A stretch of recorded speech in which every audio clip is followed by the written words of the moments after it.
Hey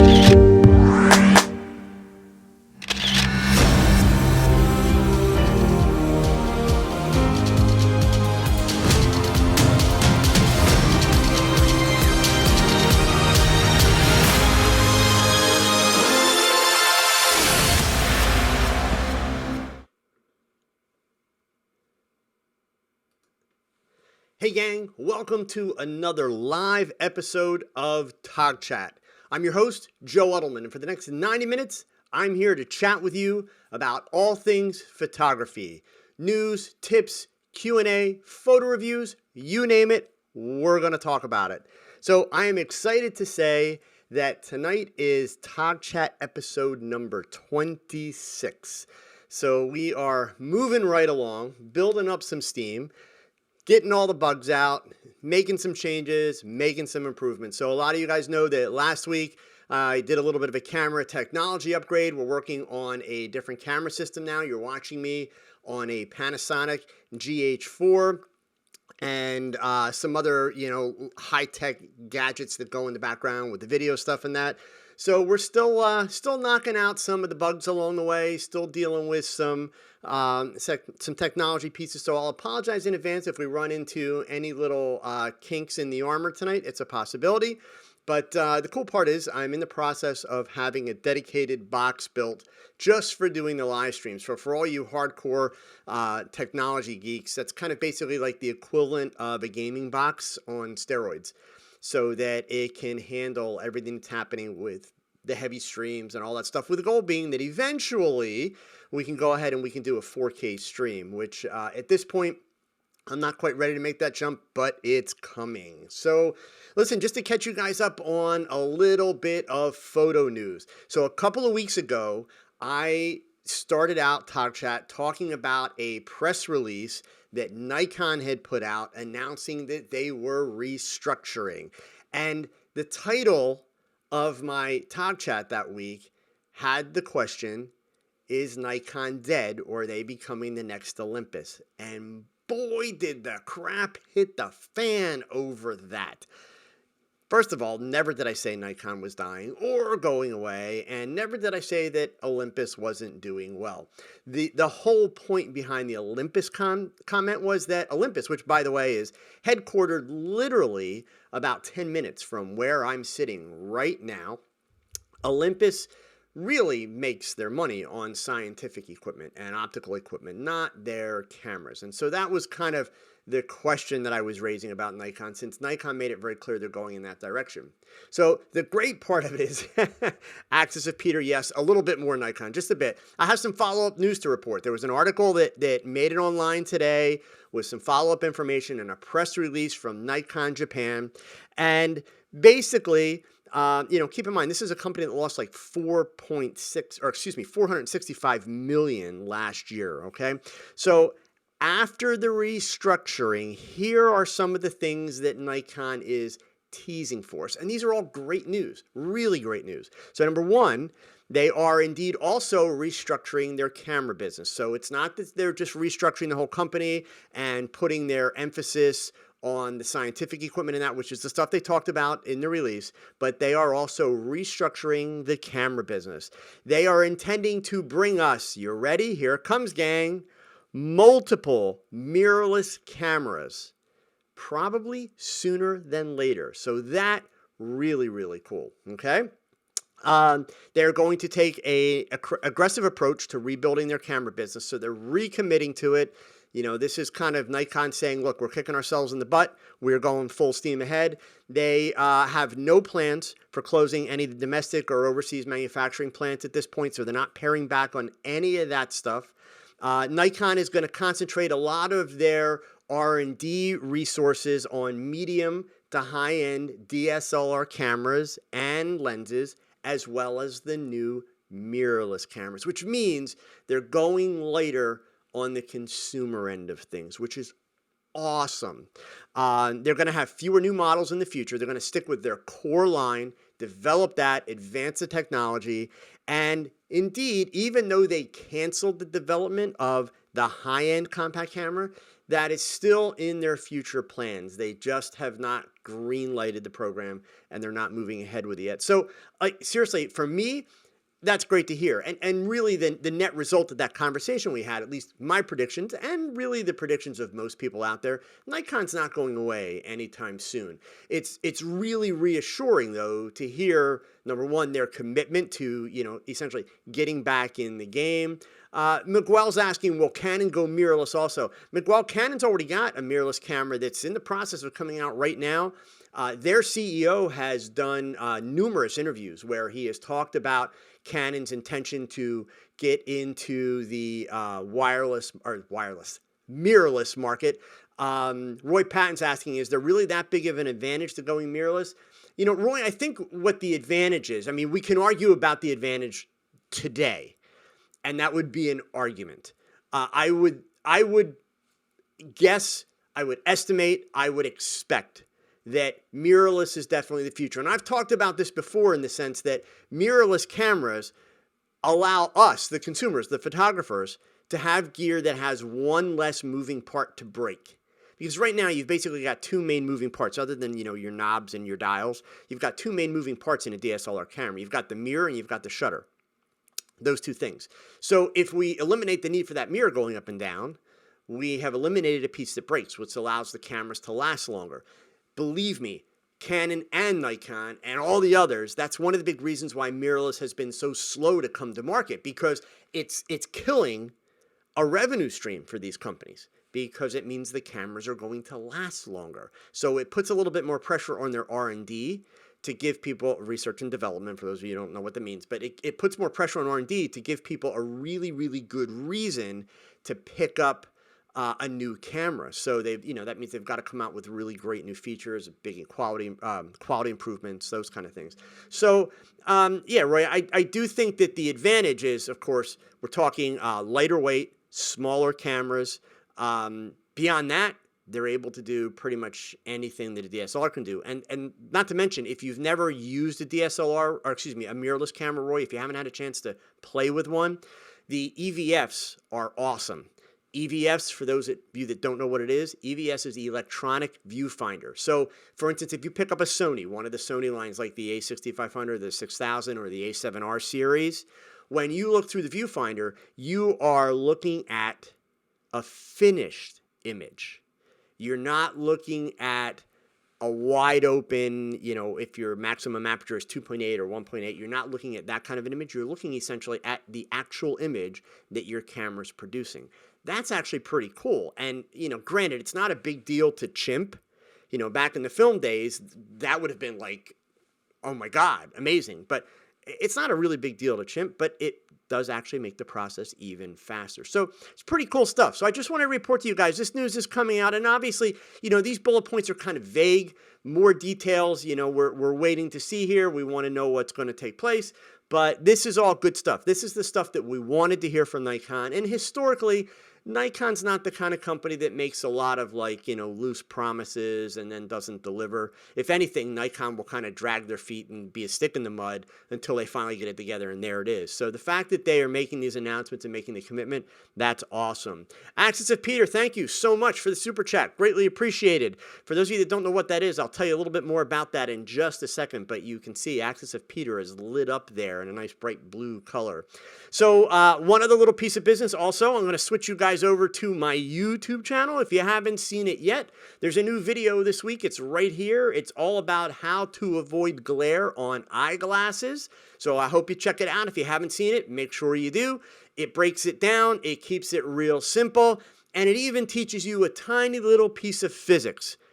And believe me, I suck at physics. So I promise you it's easy physics, okay? If you can't understand this one, you really got a problem. But I will tell you right now, learn that little piece of physics, because if you learn that, all the tricks that you've ever heard, all that kind of crap, you can just forget the tricks, because there's nothing better than understanding the piece of physics. James Parrish, thank you so much. James, I reviewed James's site last week on TogChat, Really appreciate that, James. Thank you. I'll look forward to seeing your site with all the updates in place.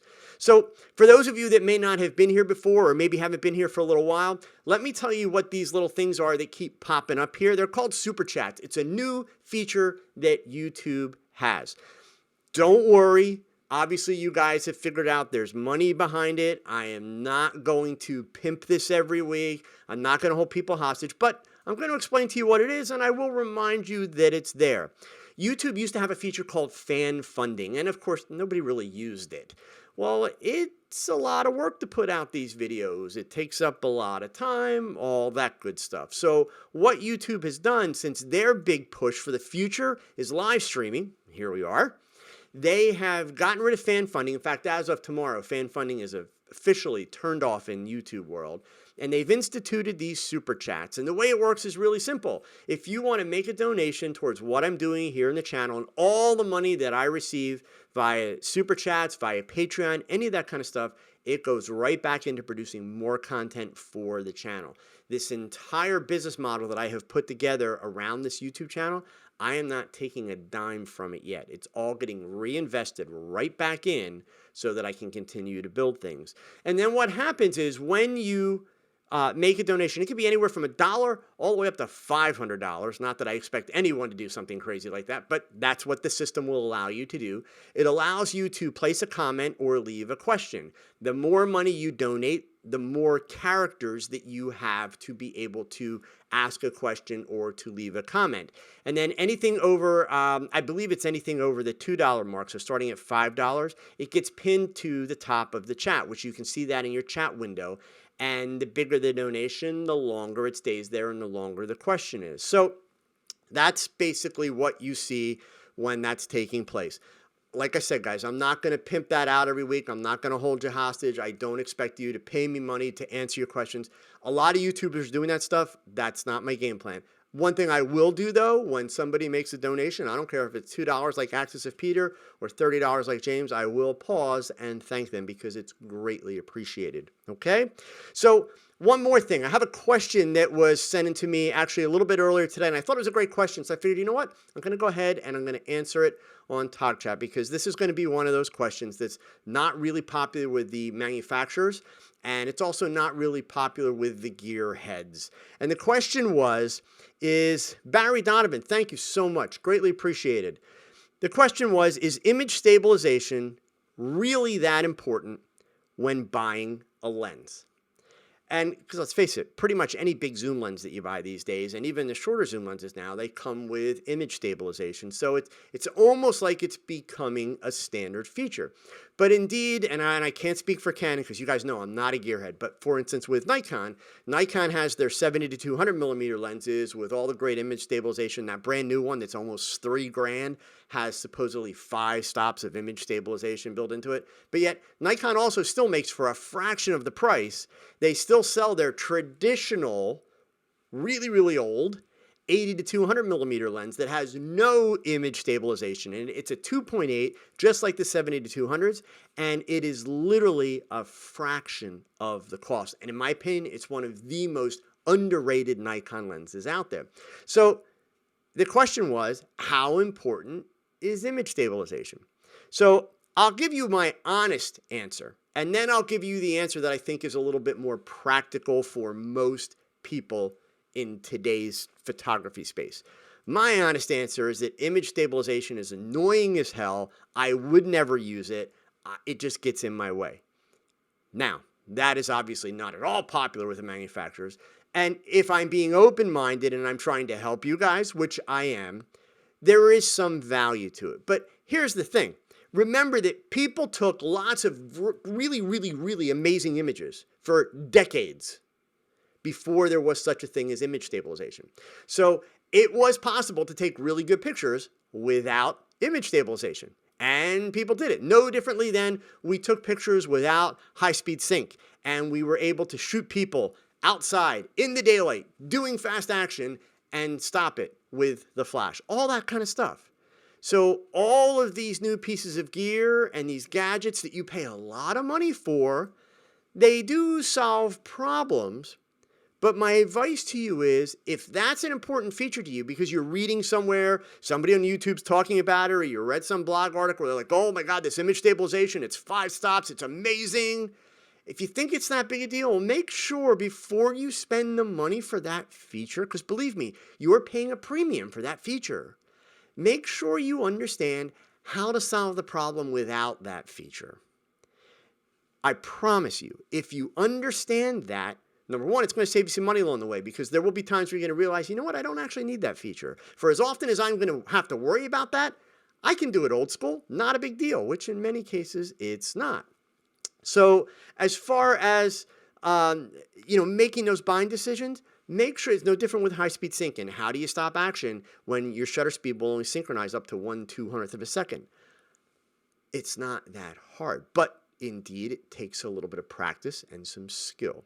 So does image stabilization work? Sure. But then again, so does a tripod, so does using the proper camera settings, so does understanding how to set your camera up, and more importantly, how to anticipate action in your subject. All of those things work really, really well too. And of course, I'm also referring primarily to still photography, not video. When we get into video, the image stabilization is a whole different ballgame. And even then, you're not going to find too many high-end videographers relying on image stabilization to keep their videos smooth.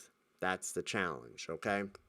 So, all right, that being said, last piece of business, and let's get into some pictures, because I've got some really cool pictures for us to look at tonight. Obviously, I appreciate you all being here. Please take a moment during the show, click that like button. Even better yet, if you can, please share that you're watching, Facebook, Twitter, all that good stuff. Let the world know that we're here. The more people, the bigger this grows, the more I can do for you guys, because once we get the numbers up, I can get sponsors in and we can do a lot more cool stuff. You guys, if you've been here for the Thursday night ones, you know I've already had some sponsors for the marketing stuff, and we get some giveaways, and I've got some more stuff in the works, but the bigger the numbers, the better, okay? And remember that the chat window that you are looking at right now and that you are typing in, unfortunately, it goes away at the end of the live stream. So your comments in the regular comment section below the video are greatly appreciated and very, very, very helpful. Okay? So gang, if you would like to have your photos reviewed on TogChat to get feedback, to get suggestions, there are 2 ways that you can go about doing it. One, and this is the one that I'd really like you to do, is join my Facebook group. The link is in the description section below. I'll get my assistant Chad to post the link here into the chat window for you also, so that you have it. If you're not a member of the group, I would really, really encourage you to check it out. I won't brag too much about it other than to tell you it is a very different kind of Facebook group.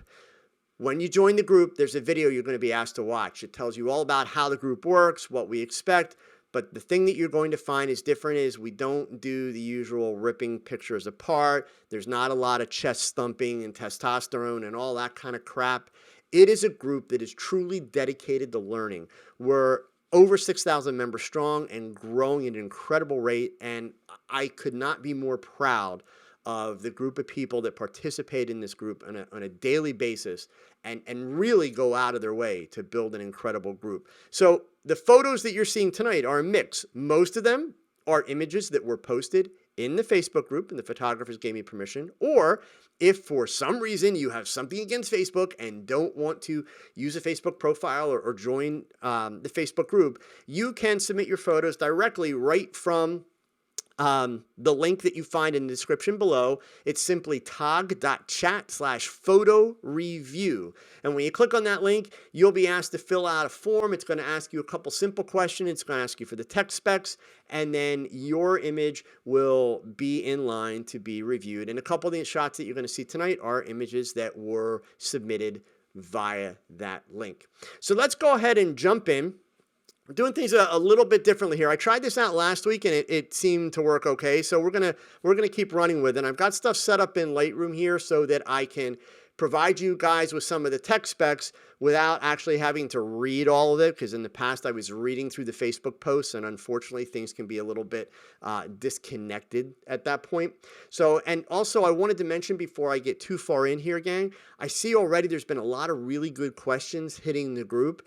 by all means, put your questions in, but do understand what I'll do is at the end of the evening, I always set aside at least the last 15 minutes to do a Q&A. So any questions that you have, I will gladly take a stab at them. If you've been here before, you know if it's something I can't answer, I'm going to tell you it's not really my forte, but I'll do whatever I can to get you the information. But I like to save those to the end so we can really concentrate on the images, okay? So this is a shot. This was from my Facebook group. This is from George Monahan, who's in Glasgow in the UK. You can see he did this with a Canon and a 70-200. All the specs are there. This was actually George's first post into my Facebook group. And his background, which he provided me, he's actually a sports and ice hockey photographer. That's kind of by trade, that's what he does. But he is venturing into a new studio business. So George, first of all, congratulations. Welcome to the dark side, and I wish you the best of luck, sincerely. So part of what George is doing right now is he's shooting to really kind of develop his style, to put together images that he's going to use for marketing his new business and his new studio. So he found himself a makeup artist who is also new. In other words, she's learning too. And so together, they are building their style and really establishing the relationship. For those of you that may not have heard that concept before, check out the videos that are on my YouTube channel that are about working with a makeup artist, because I talk about, number one, how important it is to work with a makeup artist. If you're photographing people in a studio or in natural settings and you're trying to do beauty type work and really high-end images, you are not going to do it without a makeup artist, period. At least not do it well without a makeup artist, okay? So that being said, don't kid yourself. It's not as easy as going on the internet or Facebook or Model Mayhem or wherever you choose and finding a makeup artist and then just calling them and then they show up and magic happens. It's not like that at all. It literally is a matter of having to build a relationship. It takes time for you to understand how that makeup artist works and what they're like, what their taste is and what their creative choices are going to be, just as it takes time for them to understand you and your creative choices. And the best work will come as a collaboration between the two of you. So the fact that George is doing this and he's working on building this relationship with this makeup artist and being able to, to put a product together, brilliant. It's exactly how you do things. It's the type of work, the legwork that you put in to be able to build out a quality product. So George lit this. Well, actually, let me start with the background. The background was actually orange for this shot. It's a curtain that was purchased from IKEA. And you guys know I love the DIY stuff. I love problem solving. So obviously it reproduced red with the way the lighting was set up. The lighting was two Edelman 500 BRX1s and also one 250 BRX. So one was in a 30-inch beauty dish with a sock on it up above the model, just above the camera. For those of you that don't know what the sock is, it's basically a diffuser that you put over the front of a beauty dish. If you watch my video on light modifiers, you'll see a beauty dish and you'll see the sock, okay?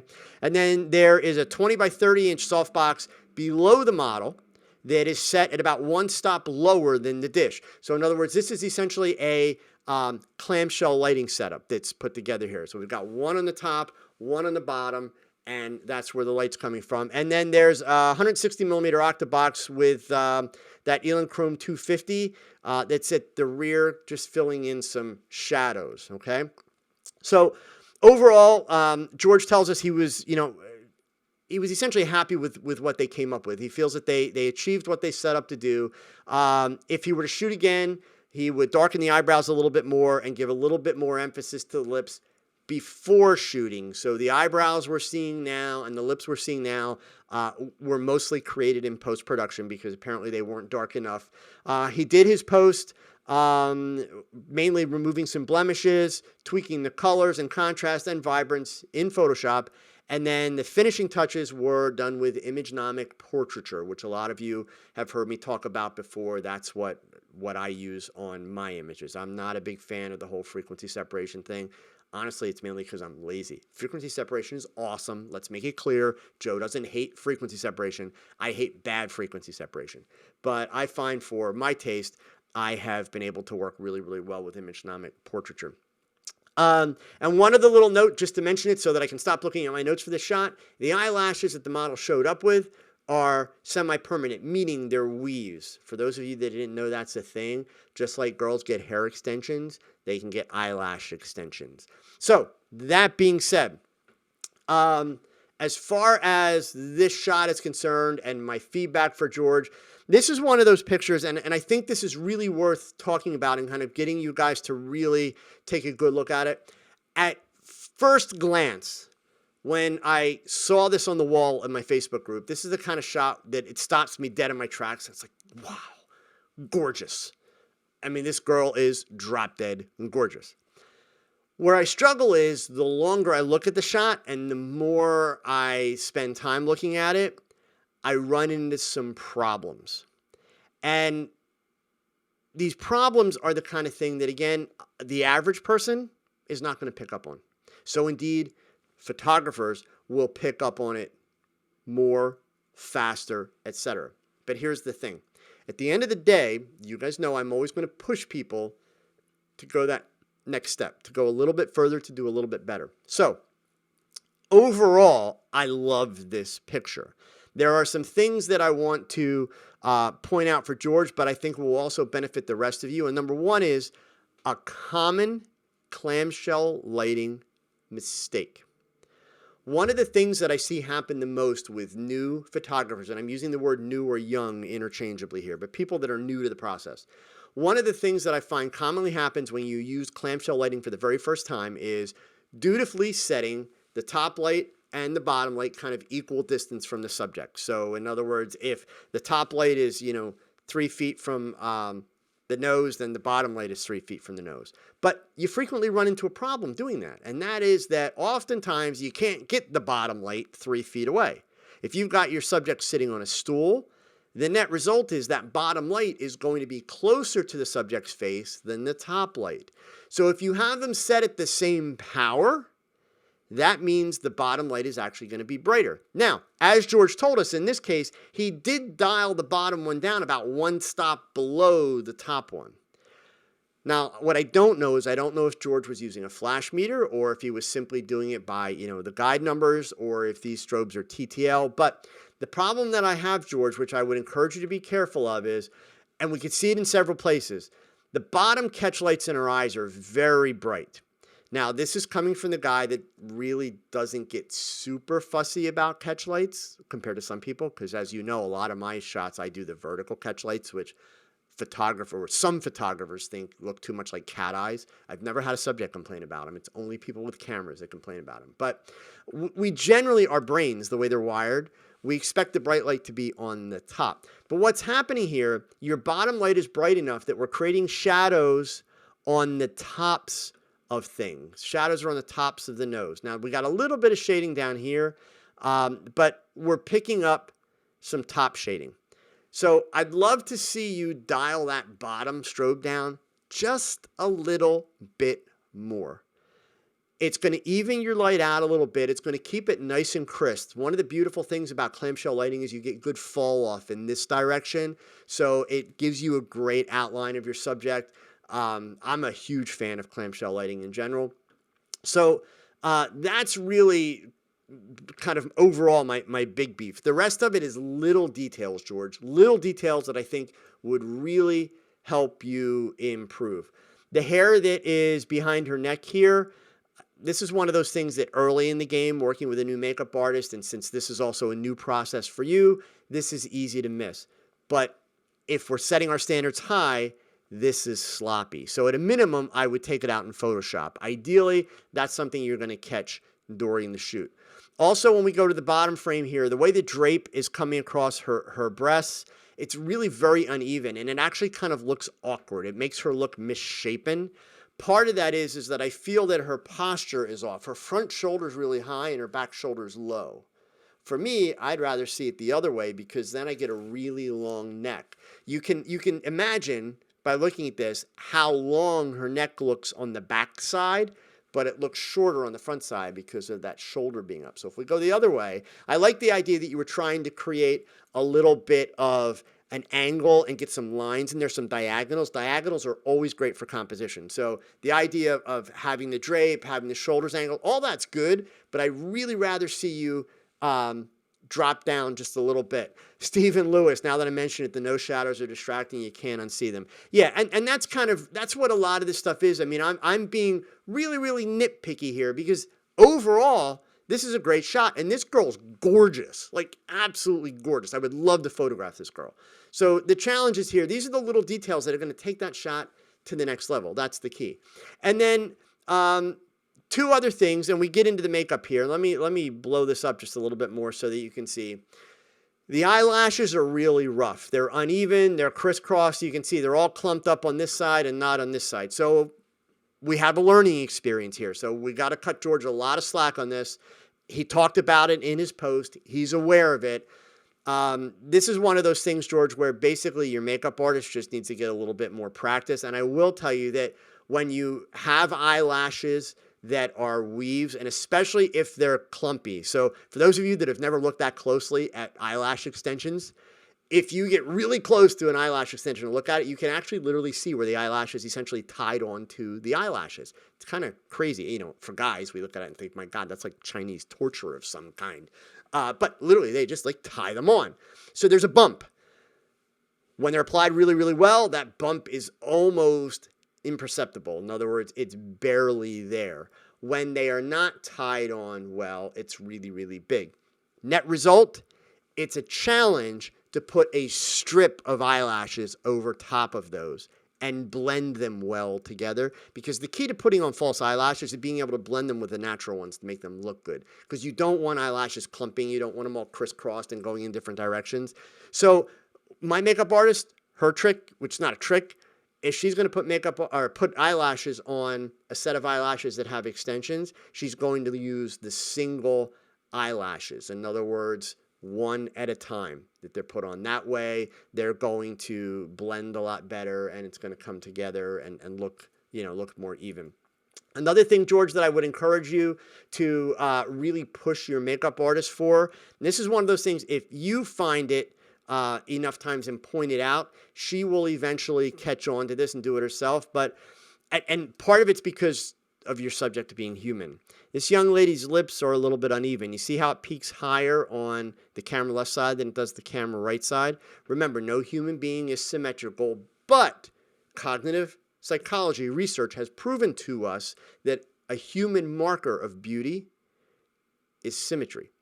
So that's the contrast. It's because we're not used to seeing it. So when a person is more symmetrical, they are considered to be more beautiful. That's scientific research that's been done. You can look it up. I'm not making that up. If you ever meet a person that's completely symmetrical, trust me, don't walk but run in the other direction. The aliens have landed. Time to get out of there, okay? So, but that being said, I will always cheat where I can. So lips for me is a big one. I like the lips to be well balanced. So indeed, I would balance that a little bit. I'm not so sure, and again, we're sticking with the makeup for a little bit, and I'm not trying to dump on your makeup artist, George. These are things that I want you to make sure that you're making conscious decisions about. And guys, for all of you, because like a lot of people are making comments about makeup and contouring and all this stuff, it's always easy to pick this stuff out afterwards. But here's the thing you got to understand, guys, and this is what I want to push George to do. Don't be afraid to make decisions. Even though you're the guy, even though you don't know a darn thing about makeup, you're the creative. Live and die by your choices. For all of you, don't make the mistake of bringing in a makeup artist and saying, hey, do your thing. You're really good. Okay? That's the wrong way to do it. You've got to make the mistakes. Anand, yes, the liquify tool could totally fix the lip. That's how I will do it frequently, because my makeup artist at least has understood what I'm after enough that if she feels she's going to be drawing too much above the lip, she won't do it. She'll give me a really clean line, and then I'll fix it in post. If she's able to draw it and do it so that it looks real, then she'll draw it, okay? So I'm not so sure that I like the pink contouring that's on the face. I know a lot of people would question the pink with the red, even though it was orange. I don't mind the pink and the red at all. Red's a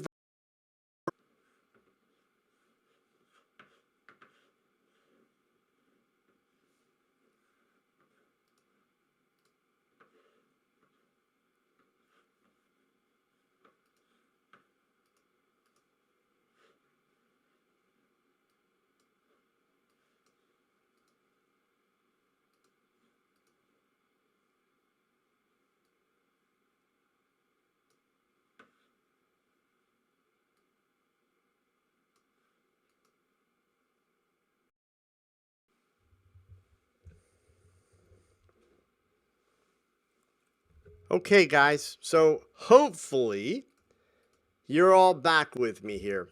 I don't know what was going on with YouTube stream there, but it just like completely died out.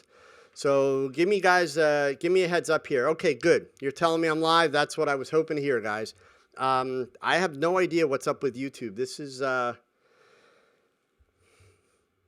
is the second time in a row now that I have run into a stream problem, and all my data is telling me that everything is coming out of here fine. So we're going to keep going. I'll keep my fingers crossed, and we'll have to reach out to YouTube and see what's cooking there. So back to the makeup thing here.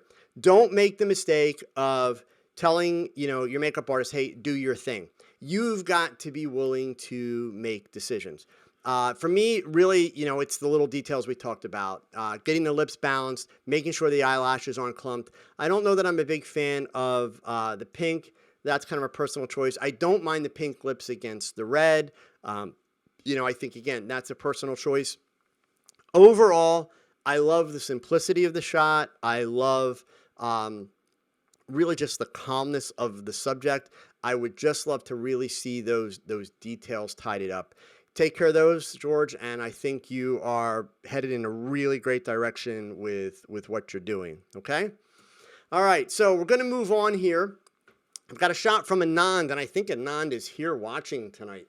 So usually Anand has an excuse for showing up late, so I just don't, do his stuff. But I think he's here tonight, so I can go ahead and I get into this. So this image comes to us from Anand Kulkarni, and he is all the way in Auckland, New Zealand. So you can see he shot this with a Canon 7D.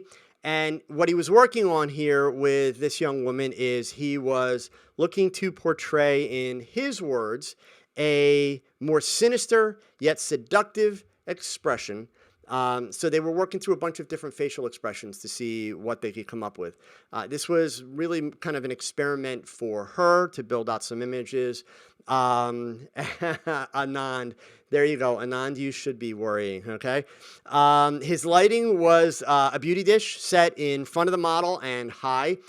He had a softbox at a very low power for fill on the bottom. So it's a clamshell setup, but not the typical kind of one-to-one. Obviously, the emphasis is up top with just a little bit of fill on the bottom. So there's a lot of different ways that you can use a clamshell. For post-production, Anand's list included work in Photoshop and Lightroom, some skin healing, some skin redness reduction, sharpening, softening skin texture using the unsharp mask, dodge and burn, and frequency separation. If you could shoot it again, what he would like to do is be able to get more light in the eyes. In this current shot, the top half of the eyes are in shadow, but you might be able to argue it adds to the sinister look, etc. So a lot of thoughts here for me. Let's talk about the concept first. I don't get the sinister thing. And so the piece that I'm missing in on, and maybe you can kind of fill me in a little bit more since I know you're here and you're chatting with us. When we say sinister, I guess I'm still missing like a little bit of context. Like, is she supposed to be a movie character? Because the reason I say that is she's a model and we're talking like a model's portfolio. I've never done a picture of a model looking sinister because there's really not too many ads that you see in magazines where the model looks sinister. So I'm not, I didn't use the word never, but that's not a particularly common one. So the other problem I have is that when the girl is like, wearing this outfit that is like cut down to her navel and her nipples are protruding through the dress. In other words, she looks hot. I don't get where the sinister thing comes in unless it's maybe some guy fantasy. And I don't mean to sound like a jerk. I don't quite get it. So straight up for that, I struggle with it. Like, to me, there needs to be a lot more body language. I know one of the people in the Facebook group suggested maybe using a gun. I'm not a big fan of guns, so I would not use a gun. And I mean no disrespect to the Second Amendment or any of that. I'm just saying my personal taste, guns are off the table, not going to happen there. So, let me just take it, that being said, let me take it kind of as is. and not deal with the sinister part. Okay.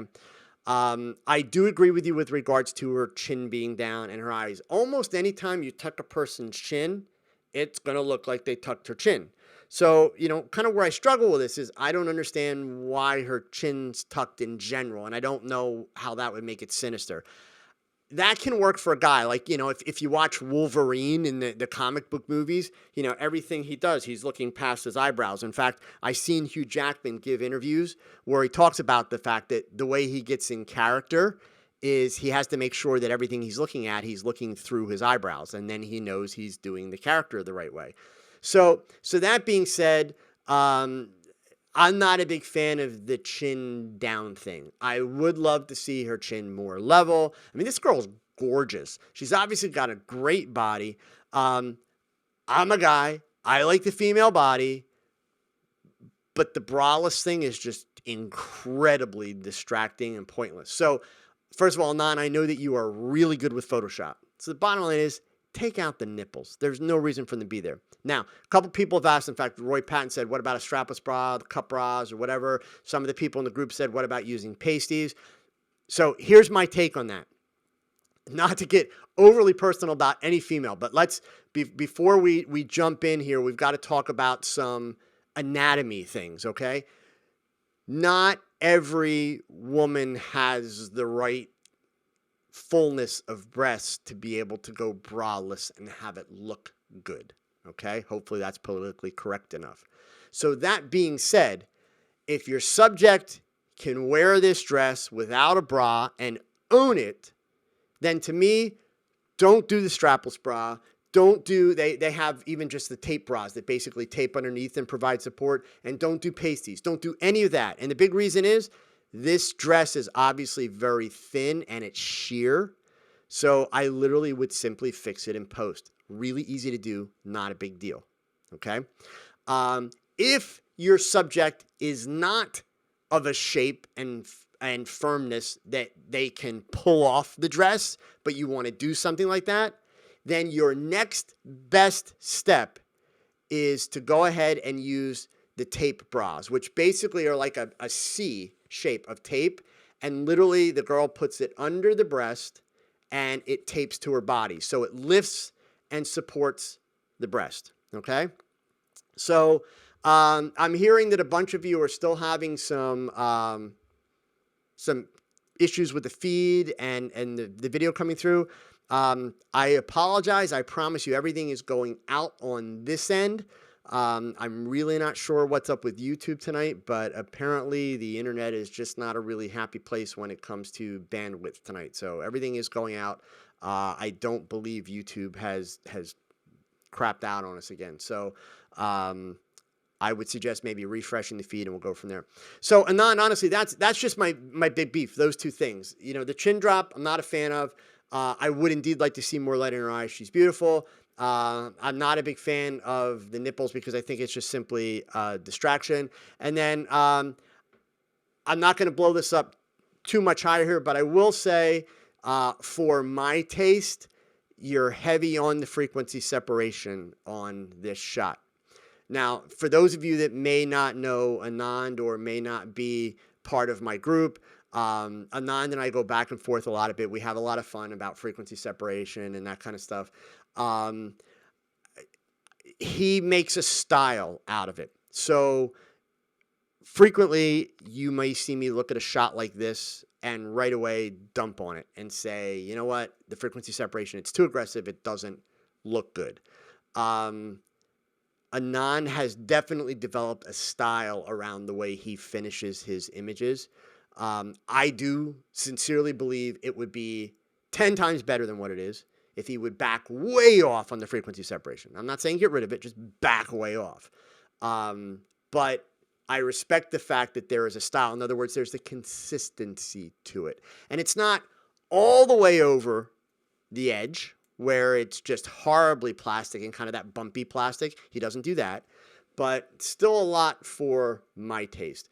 I feel that his photography is good enough. He's working with attractive enough people. It doesn't need that. So again, that's a matter of taste. But I just, unfortunately not, I have to be honest, I struggle with that chin down because there's a lot of tension in this shot. And tension to me doesn't say sinister. Her shoulders are back really hard. This dress is stretching against her bosoms. The chin is down. Like, it's kind of very, very awkward. From the standpoint of lighting, post-processing, all that stuff, awesome. Even your really tight composition, I love the tight composition. I'm surprised nobody's complained about the top of the head being cut so much, all that kind of stuff. I'm totally cool with that. I would just really love to see more of her face and get that chin up, okay? All right, next up. All right, ready? Collectively. Aww. So we have a cute little toddler picture here. So this shot is from Brian Halbach in Tucson, Arizona. It's shot with a Canon. You guys can read the specs there. He took this of his 2.5-year-old daughter. He took her in the studio. He wanted to practice some one light lighting setups. The goal was soft light and posing her in a way that looks simple and beautiful. The problem was that it's a 2.5-year-old. So in case, you haven't tried to photograph toddlers, they don't sit still particularly long. My grandson is 2.5, and believe me, if it was up to my son and my daughter-in-law, I would be taking many, many, many more pictures of him. As it is at this point, my camera of choice when photographing my grandson is this right here, because I don't make a big production out of it that way. I don't want him to grow up hating the camera and hating the fact that his grandfather takes pictures all the time. So when he's a little bit older and I can bribe the heck out of him with a trip to Toys R Us, then I'll make him sit in the studio and I'll do all kind of crazy stuff in the studio. But for now, indeed, like with Brian, as he mentioned, it's hard to get them to pose and do exactly what you want. So most of the time it was a matter of he was really kind of watching and waiting for her to do something that was going to be photogenic. So he got this shot. And really what he's looking for is he's looking for some feedback because, as he puts it, he's a little too close to the situation to be completely objective. As he said, he loves it. She doesn't care, so both the people involved give the picture a thumbs up, which indeed, that's the whole idea. So he lit this with an Einstein 640 on a softbox. It's literally like less than a foot from her face, had the strobe dialed down like 1/32 power, no other light source or reflector. In post, he did some color correction, dodged it a little, fixed the background with content aware. He didn't want to mess with her hair too much just because she's a toddler. Since she's his toddler, he says that the way her hair is matches her frazzled, which is a highly technical term, way that she is. So, this is one of those things.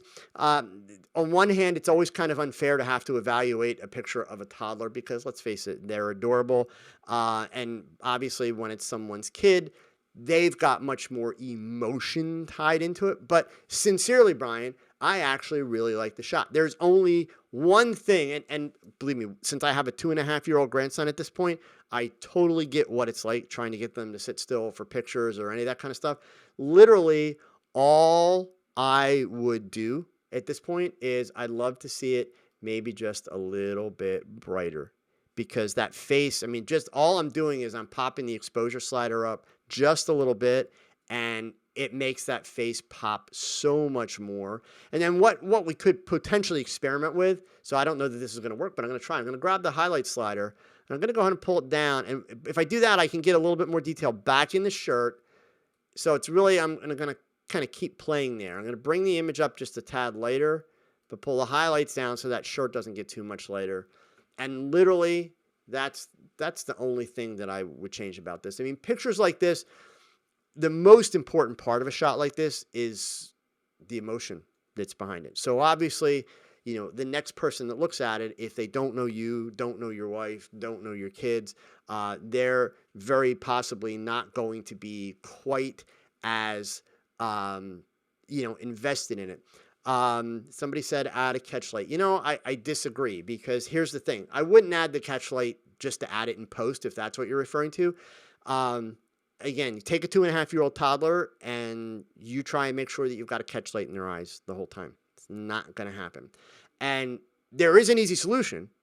The easy solution is shoot in very broad lighting, very even lighting, no shadows, no drama.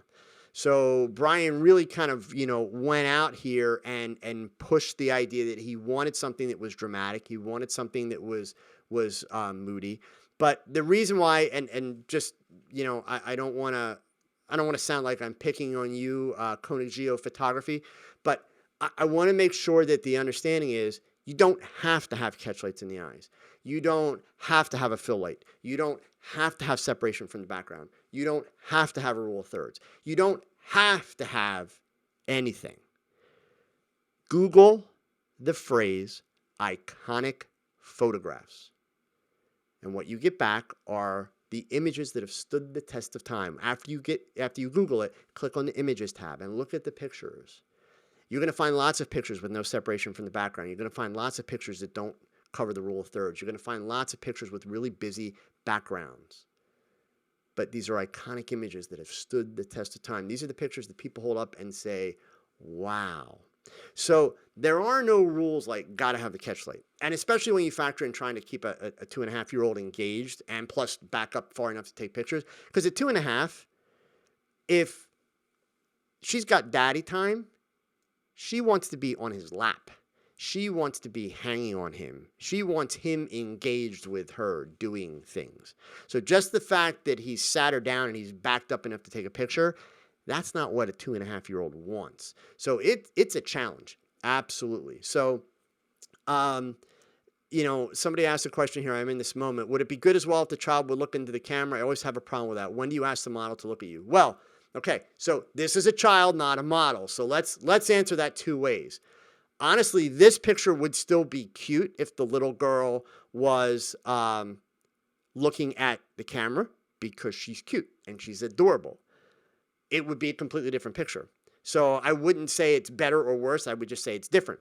Now, going back, since you said, when do you ask the model to look at you? If we're talking about a model, and if you're asking me, 99.9% of the time is when I ask the model to look at me. If you've looked at any of my photography, I'm all about the eyes.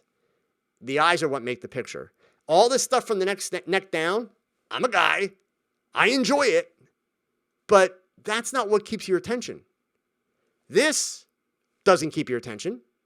These keep your attention. And it's the thought of what's behind them and what's involved in them that holds your attention. So for me, I am almost always going to have my subject looking at the camera. So, and Troy, you never spray and pray. Troy says the only way I know to shoot a young child is spray and pray. There is no such thing as spray and pray. Don't do that.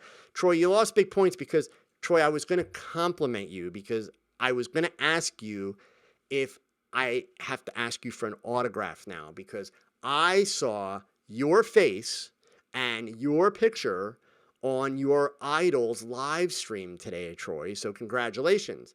But that's as much of a big head as I'm going to give you because now I'm going to tell you I want to see you meet their challenge.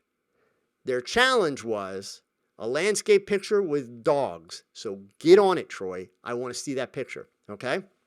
So next up, we have Brian. I love the shot. She's adorable. Like I said, I would just maybe make it a little bit lighter, burn down the shirt a little bit. Not too light because then you completely lose the mood. But definitely light it up just a little bit, okay? And you could probably get away with saturating the colors a little bit, but keep in mind when I say saturate, that was a bad word. Not saturate, but use the vibrance tool. Bring them up just a tad, just a little bit more of a pop. I think that would definitely, be suitable for the shot, okay? All right, next up, we have this shot from Leslie St. John in Barbados. Does it not look really nice and warm there? It's cold here. I really wish I could go to someplace like that. So, as you can see, this shot was done with a Nikon D800 and an 85mm f1.8. So this was also Leslie's first post in my Facebook group. So welcome.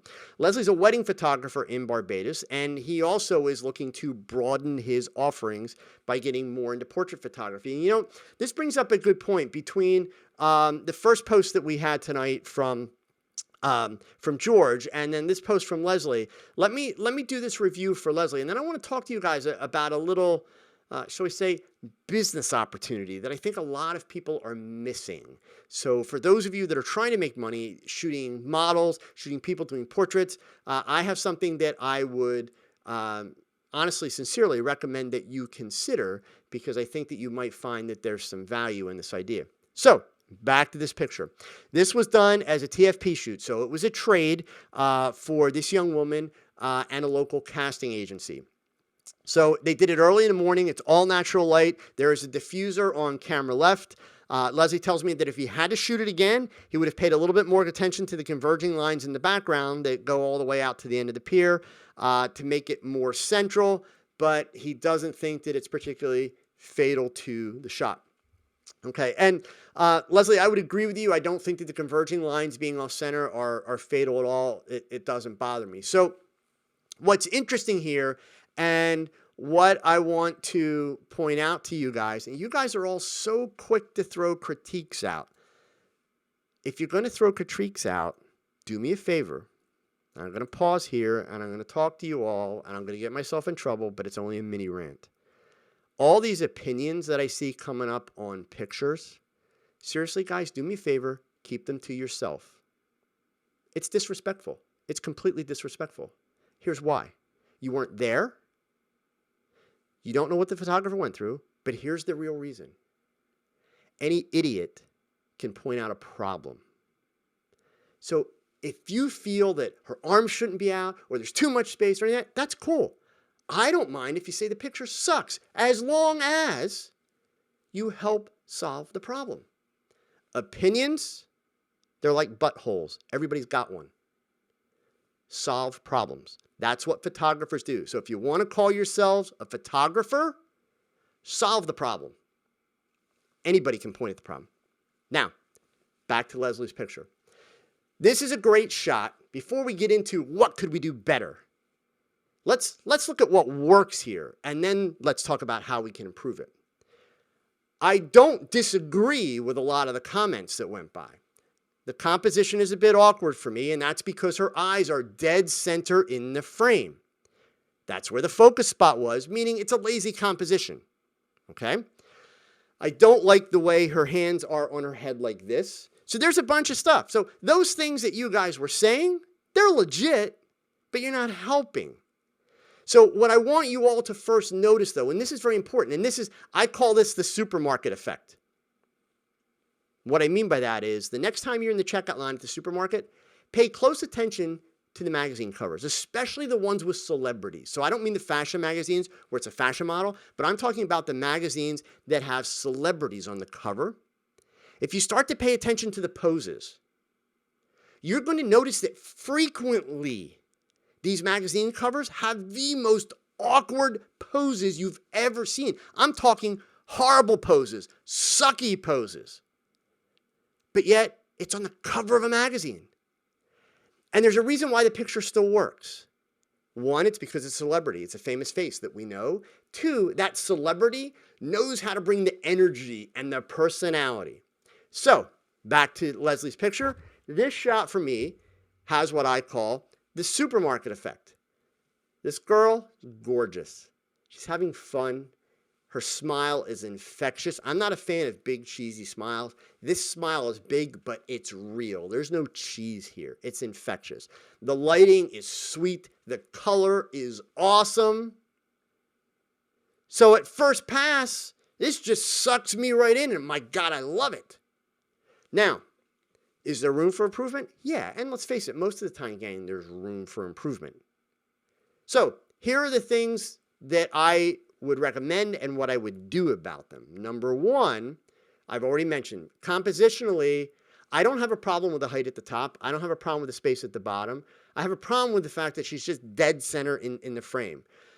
Because of the way the reflection is, and we're only seeing the one leg, you see here where my mouse is going, I really wish we were at a slightly lower camera angle, which would have brought her head up into those pillars, and that's okay, because they're dark enough, she still would have jumped out.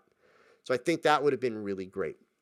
If the lower camera angle is not possible, then I would actually consider maybe cropping a little bit more, at the bottom here so that we're not seeing as much of that. That also gets the face out of the dead center of the frame, and it gives us some actual composition.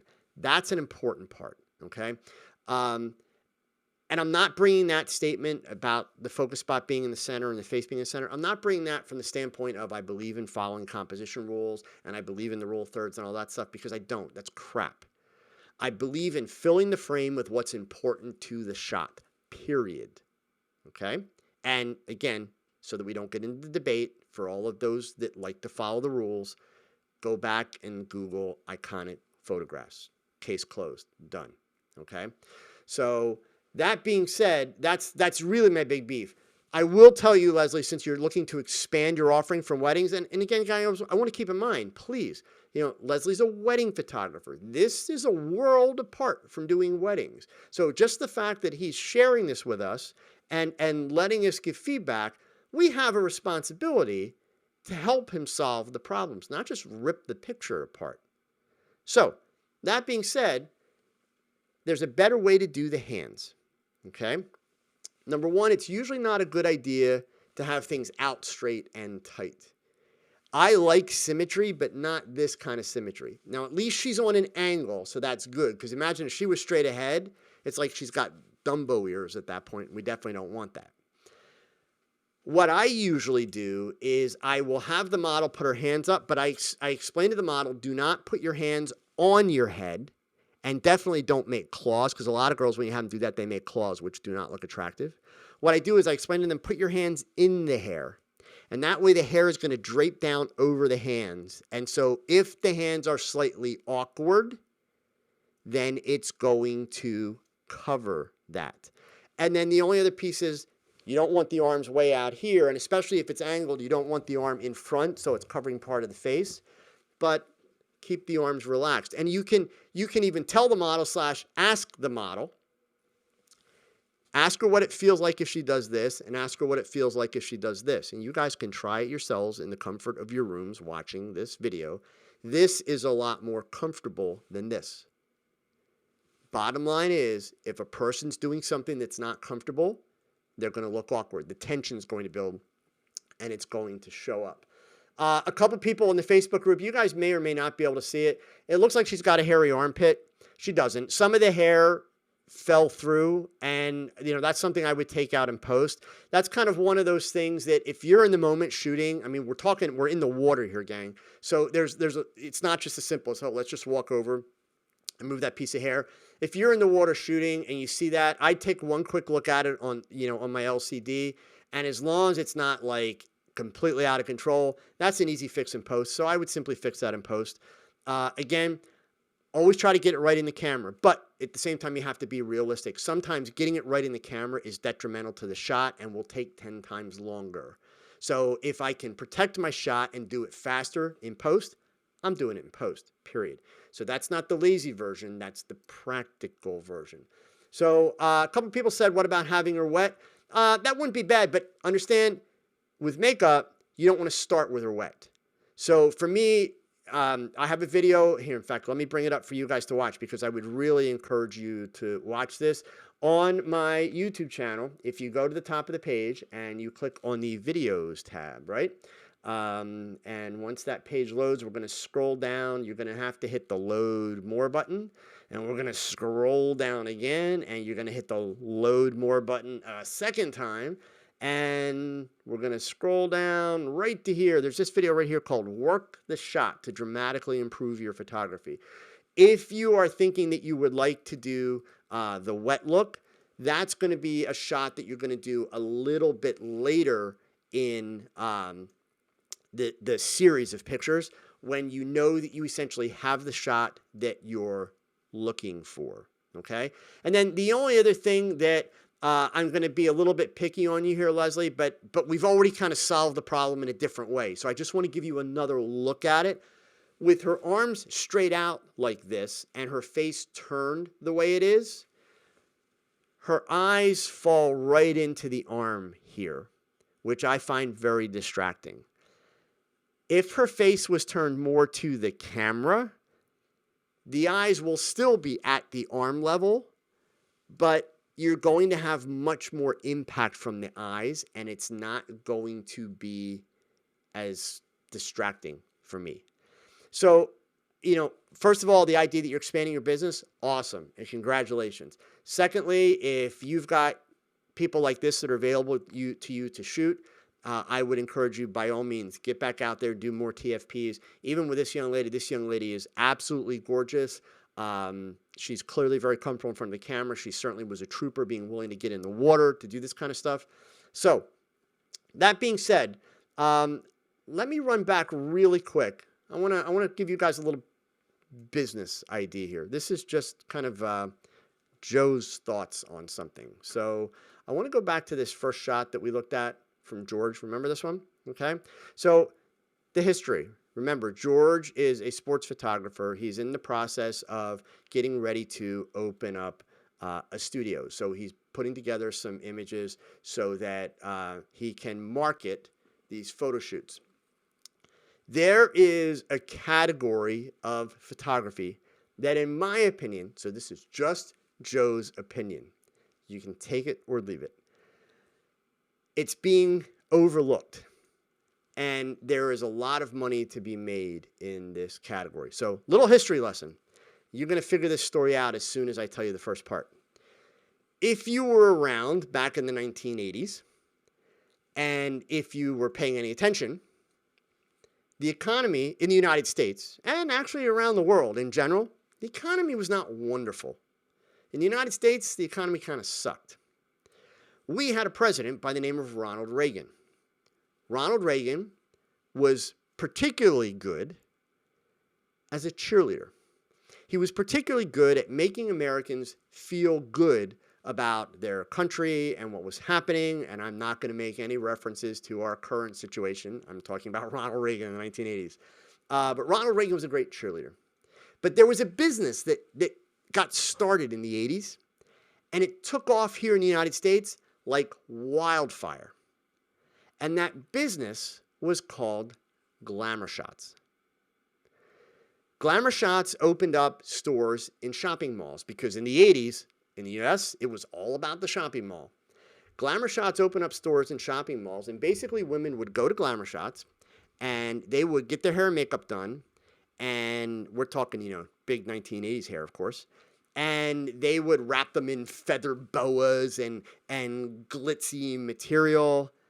And they would do these glamorous headshots of these people. And people spent a ton of money to do it.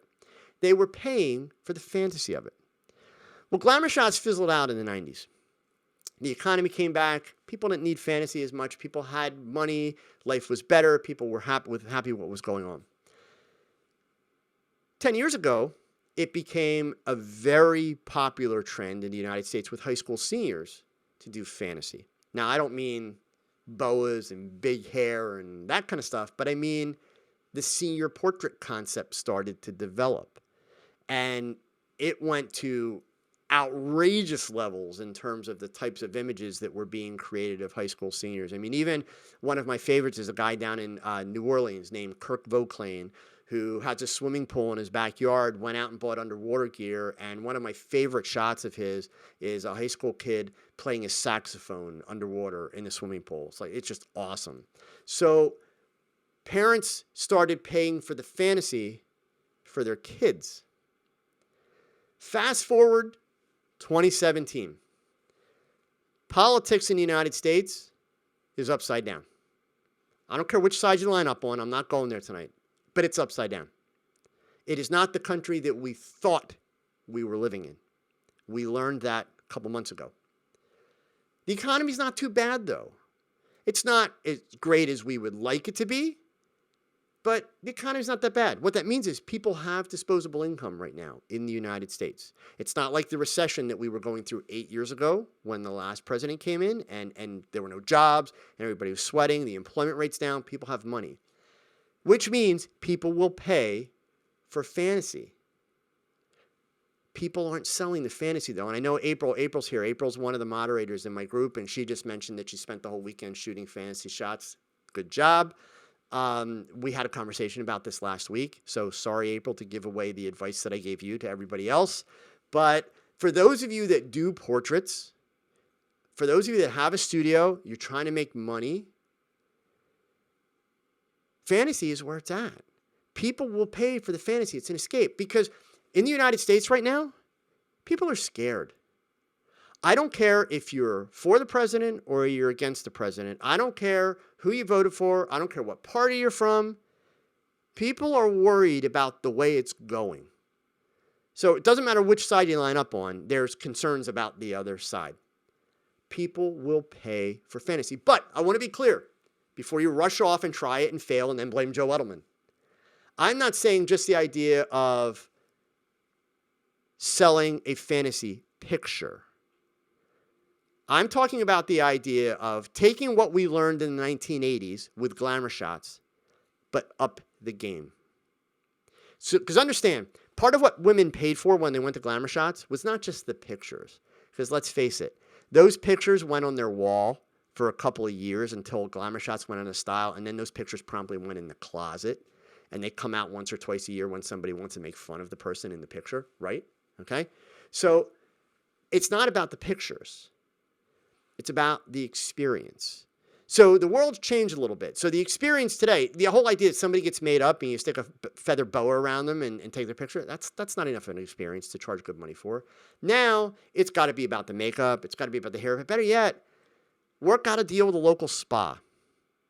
Have them go to the spa in the morning, get a massage, and then come and have their photos done right afterwards. They go to the spa, they get their massage. Then after that, they come to your studio. Waiting for them to the studio is, a nice cup of tea, nice aromas. You have the makeup artist do their makeup. You have a hairstylist do their hair. Even if it's the same person, they do both. And then you photograph them and you look amazing. Not cheesy, not stupid. If you're really good, April, who made the comment earlier, April's really good at doing beauty shots, kind of like what I do, with all kinds of crazy stuff on the person and creating just these outrageous fantasies. If you're good at that, do it. If that's not your thing, don't think that you can't do this. Produce a portrait like George did, something like this. So it doesn't have to be wild and crazy, but turn it into an experience. Sell people an experience. Because indeed, what's the one complaint? All of you that are trying to make money, what's the big complaint? Nobody wants to pay for photography anymore because of iPhones, because of digital cameras, because anybody can take a good picture. That's what every photographer whines about. And yes, it's whining because it's not true. It simply means that you've got to give people a reason to care. You've got to give people a reason to want that. So you give them an experience. And to be fair, there are some photographers that are doing that, but not enough. And believe me, gang, there's money there. There's absolutely money there for those that are willing to jump into it and put in the effort. Okay? All right. Back on track here. Another picture. This shot is from Jean, I think, or Jan. I'm going to completely get it wrong, so I apologize. But Jan is in the Netherlands, and as you can see, this was done with a Canon. It's kind of a cool, like, glamour/fashion shot, which I really liked about this. This also, well, it wasn't his first, but it was his third post in my group. It was done in a friend's living room. So we've got a lot of problem solving going on here, setting up a studio in somebody's living room. So this young lady apparently had modeled for a while, had some bad experiences, got out of the business. So they were, him and a friend were trying to get her, back into it and get her to do some modeling for them. So they shot it on a white vinyl backdrop. They used a Pro Photo strobe with a 50-inch octabox without the front diffuser. So this is just a bare octabox, about 5 feet from the model on camera left and about 30 degrees up. And then another Pro Photo strobe with a 1 foot by 4 foot gridded strip light about 4 feet on camera right as the hair light. The bottom half of the strip light was covered so that it didn't fall onto her leg. Okay. So in post, little bit of cropping, did some blemish removal, took care of some flyaway hair, made the eyes pop a little bit more, did a little bit of dodging and burning on a 50% gray layer just to create some contouring. What would he do different? He'd like to get her a little bit closer to the backdrop and maybe get a little bit more of a darker but still blurry shadow. Maybe use a smaller octabox to get more contrast. Also pay more attention to her right hand, which is the hand on camera left. He'd like the fingers to be more relaxed. What bothers him the most is her hairdo. He likes the hair a little wild, but in this photo, some strands make it look too messy. So the model loves the picture, so does he. But best of all, she liked working with us, so that's a win. So a couple things that I really love about this, Jan, and first of all, I love the unusual aspect of the pose. It's different. It's awkward yet sexy. Makes her look nice and long, nice and tall. This girl is in all likelihood tall. I'd say she's probably at least 5'8" or taller.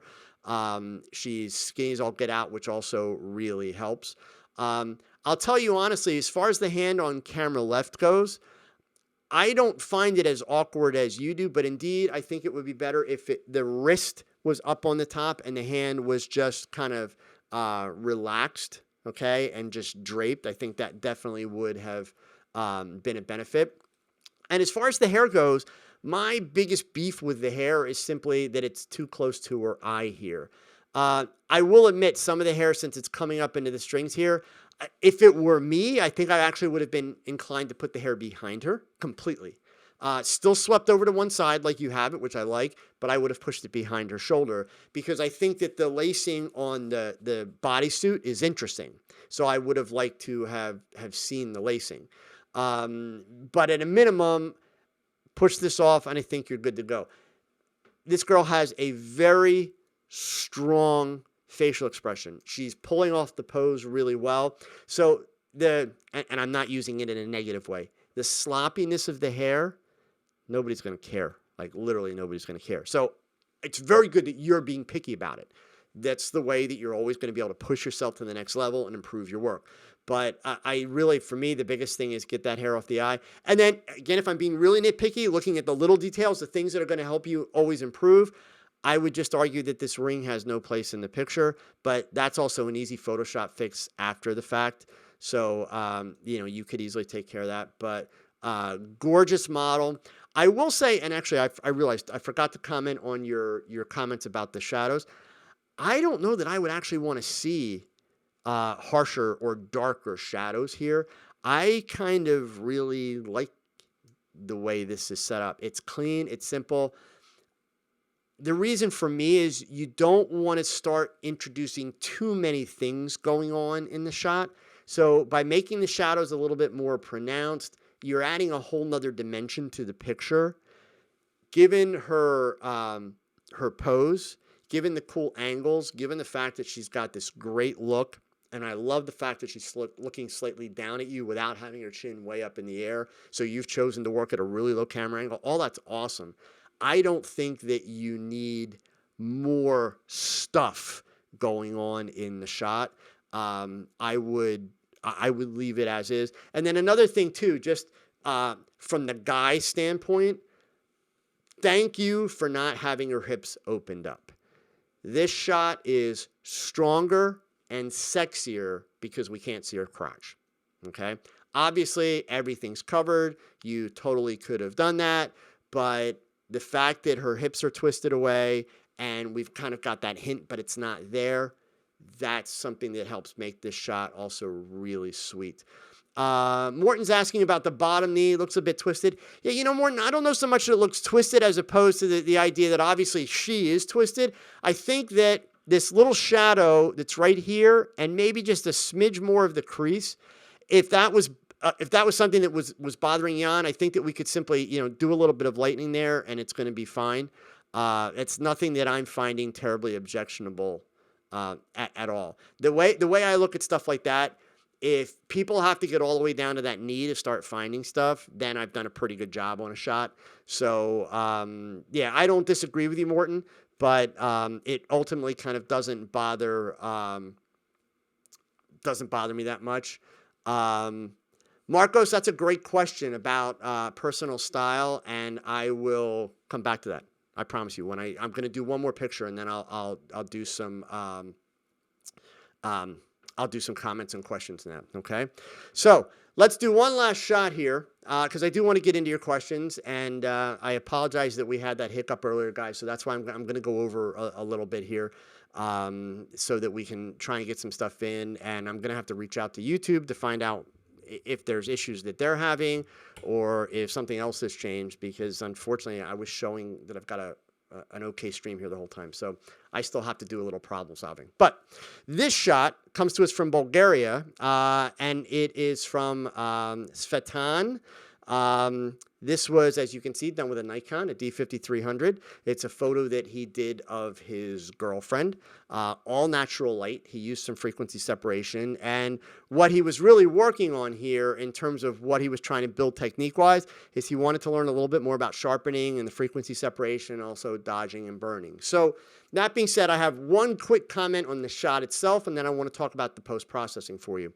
The shot itself, you've obviously got a gorgeous girlfriend, so congratulations, okay? I mean, this girl is beautiful, it's casual, her posture is casual, she's slouched, and I don't mean that in a bad way, but because of that, I don't mind the hair that is rough on camera left. I'm totally fine with that. That doesn't bother me at all. For me, the only piece I struggle with in the overall picture in terms of the way it was shot, the fact that she's hunched forward but has her head back, and since her lips are closed, she looks kind of disgusted, like you're annoying her. A girl that is that beautiful, you don't want her to look disgusted or annoyed. I would love to see her looking a little bit more towards the camera, and even if she has to open up her shoulders to do it and have the head a little bit more straight up and down, or for that matter, even tilted away from the body, I think you have nicer lines if you do that. So that's my only comment on the shooting aspect of it. Nice shallow depth of field, the diagonal lines in the background, all that works really, really well. Awesome. There's one point that I wanted to make for you, which is why I wanted to make sure that I got this shot in, because unfortunately I didn't get to it last week. The work that you're doing with your frequency separation, your dodging and burning and all that, very, very good. What's not good is the overall tone of the image. I would encourage you to give it just a little more pop. A good black and white image traditionally has pure white and pure black and all of the grays in between. So in the case of this shot, really all it needs is just ever so slightly to be lightened up a little bit, and boom. Now you've got the whites, the catch lights are white. You've got blacks in the shadows. The skin lightens up a little bit. The image has a little bit more pop to it. And, you know, if you're really into contrast, you know, if you want drama, you could certainly build more contrast into it. That would not be my choice, but that's an option. But that's really, let me reset here. That's really kind of the only beef. As is, it's a little flat. All you got to do is lighten it up a little bit, and you're going to pick up the whites where they should be white. You have the blacks, and the image is going to have a little bit more pop to it, and I think you've really got a winner there, okay? So, Eric, yeah, I was very fortunate enough when I was a teenager. One of the folks that was a mentor to me had taken a series of workshops with Ansel Adams at the time, and they were darkroom workshops. This guy was really good in the darkroom, and he pretty much kicked my butt around the darkroom for a couple of years, learning to do really, really good black and white. And I never learned the zone system. I wasn't that freakish about it, but one of the things that was beat into my head was the idea that a black and white image is going to have black, it's going to have white, and it's going to have all the grays in between. And I've seen very, very, very few examples of images in my career that didn't have black, white, and all the grays that looked great. There are some. Certainly if your name's Irving Penn, you could have loads of images that, you know, actually look very, very much like this image does to start. But the content is different, and you know, they're a completely different subject matter, like peppers and things like that. So, Paulo, I think that, you know, in terms of the sharpness, Paulo's saying he thinks it's a bit too sharp. I think that part of what you're seeing here is the fact that it's on a video and that. I had blown this up when I first got to look at it. The eyes didn't really bother me. For me, obviously, I'd go right for the eyes. I will acknowledge that when it's darker and more muted, that it seems softer than when you bring it up a little bit. Angela's asking me, could the exposure adjustments I made tonight be due to their monitor adjustments at home? Angela, absolutely, because I made very subtle adjustments. I mean, I'm literally just bringing the exposure up a smidge. And at that point, Paula, if you're watching the eyes when it comes up, those eyelashes should seem sharper at this point. So obviously I haven't made any sharpening adjustments. I'm just lightening it, which is also having kind of a perceived effect of sharpening it just a little bit. But Angelo, it definitely could be a monitor calibration scenario. That's definitely a possibility. Okay. So gang, I want to get in some questions for you guys here tonight. I know that there's a couple already in here. And then if you've got some others, throw them in here for me. So there was a question that went up a little bit earlier. When do you know you've edited a photo too much? Here's my sincere advice for how you can figure out if you have edited a photo too much. I would encourage you guys to remember this. It works every time, guaranteed, hands down.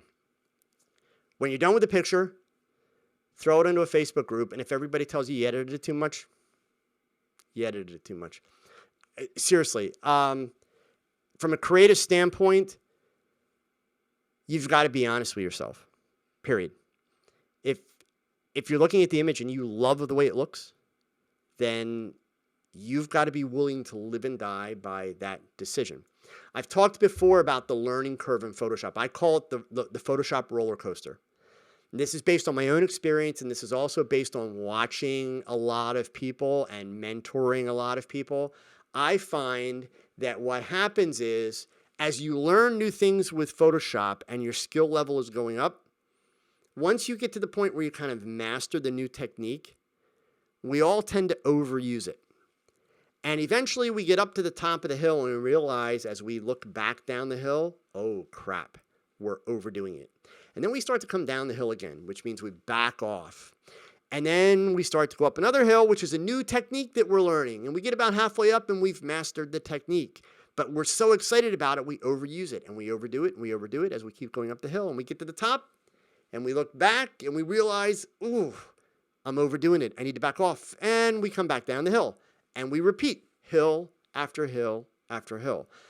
I found that that's the biggest thing to watch for in the Photoshop process is that every time you start to master something new, we tend to overdo it. Frequency separation is one of those perfect examples. There is a place for somebody that's doing something artistic and they want a person's skin to look like it's a plastic doll. There's a place for that. But in terms of making a nice portrait for someone, no.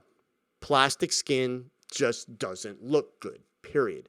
So that's why I say it's not that I don't like frequency separation. I'm absolutely fine with frequency separation, but frequency separation that's done right. That's the key there. So Troy's asking a question here. What's the proper size for a Facebook profile? Even at 1200 by 1200, it tries to crop your face in half side. The image you saw is really close to 4:3. So off the top of my head, Troy, I don't know. There's a couple things that I will tell you, though. Number one, if you are a supporter of mine on Patreon, all of my patrons have access to download a forever updated social media file size guide so that you know the proper size images to place on social media at any point in time. The other solution, Troy, is simply to go to Google and type in what size should a Facebook profile picture be. I will tell you this. And Jim, you also added some advice there, which I got to be honest with you, it's not good advice, okay? You guys do not want to be putting big pictures up on Facebook. You should go back and you should watch my video here. I'm going to take you back to YouTube. You guys all need to watch this video right here. Social Media for Photographers, Part 2. I talk about image sizes for social media and how to process your images and all that stuff in there. 1200 by 1200 is way too big for a profile. image, Troy. Facebook is not a platform where you want to make your pictures as big as possible. That is absolutely the wrong way to do it, and that is because Facebook compresses your images, especially your timeline cover. Once your timeline cover is over 100K, Facebook compresses it. It's never good to recompress a compressed image. So right out of the box, gang, I'll give you a little tip off of that spreadsheet that I told you can download from me at Patreon. Make your Facebook timeline cover a .png file. Do not make it a JPEG, especially if you're going to be over 100K, because you don't want it. It's the same thing that used to happen back in the days, in the early days of the internet with AOL, and you go to somebody's website and all the pictures would be blurry if you were logged in by AOL. That's because AOL used really heavy compression to try and save bandwidth. So, Troy, you have to request the document from Patreon. There's a post in there. If you go back through the early posts, you'll be able to find it. Okay. So, Morton Jacobson, should cropping be avoided as a rule to learn better framing? That's a great question. So I hate rules, so I'm going to avoid that word. But to take your concept, that's one way if you're disciplined enough. So the real key there is, how disciplined are you? I have that video that I did that's all about fill the frame, the one composition tip to make better pictures. And here, I'm going to go back again because my answer is going to come down to this. So if we scroll down that wall, let's see if I can find that shot or that video here so you guys know what you're looking for. This is the one right here. Most important composition rule for photographers. It's not about rule thirds. It's not about golden triangle or Fibonacci spirals or any of that kind of stuff.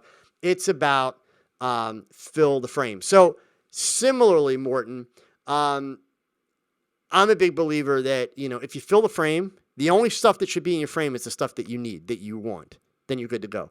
Now, some people watch that video that I did about fill the frame and they come back and be like, well, what if I need 8x10s? If I fill the frame, then I'm going to lose the tops and the bottoms.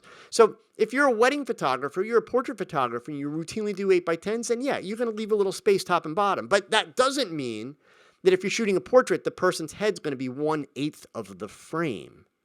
That's not filling the frame. So, ultimately, Morton, I would say that conceptually, if that works for you, absolutely, go for it. The key to it is it's a discipline. Make your cropping choices in camera. We're always going to second guess ourselves. There's always room for making changes after the fact, but you need to go out on a limb. You need to screw up. You need to crop too tight every now and then if you're really going to get to a point where you learn composition. Otherwise, just like we saw the picture from Leslie tonight with the model in the water with her arms up, that's the kind of stuff that happens. If you shoot everything loose and you do it later, you're really wasting money. Why buy cameras with all those pixels if you're not going to use them?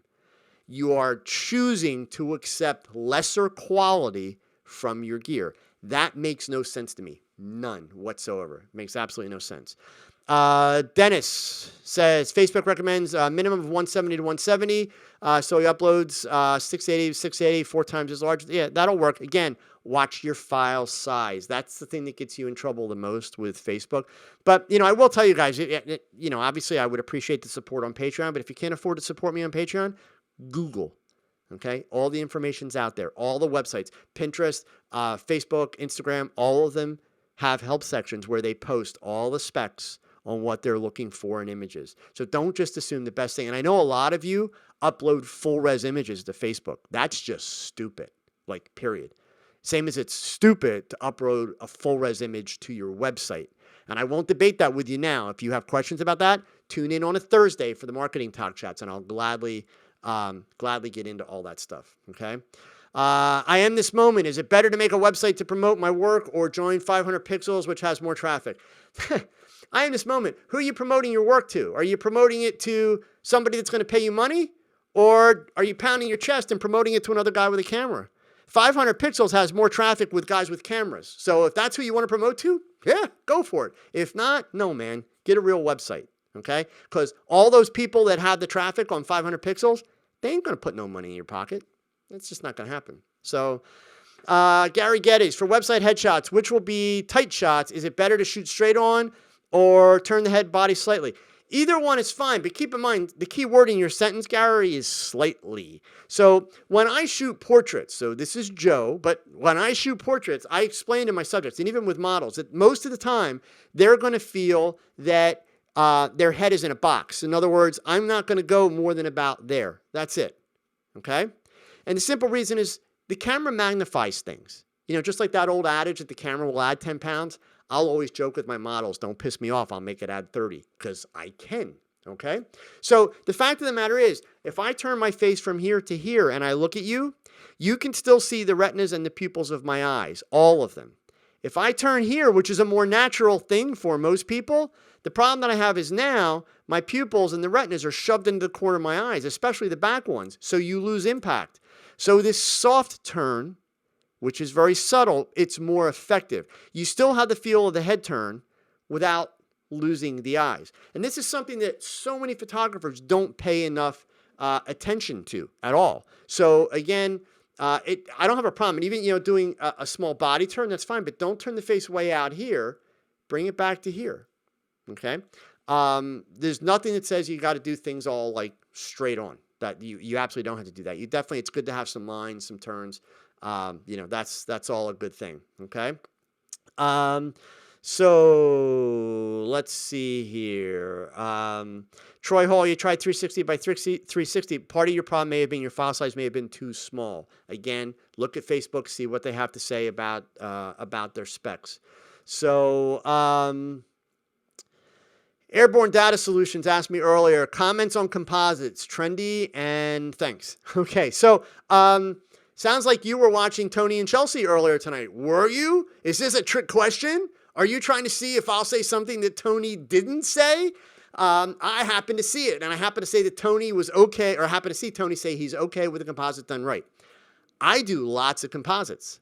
I have no problem with composites. Now, I prefer to see composites that don't look like somebody else's composite.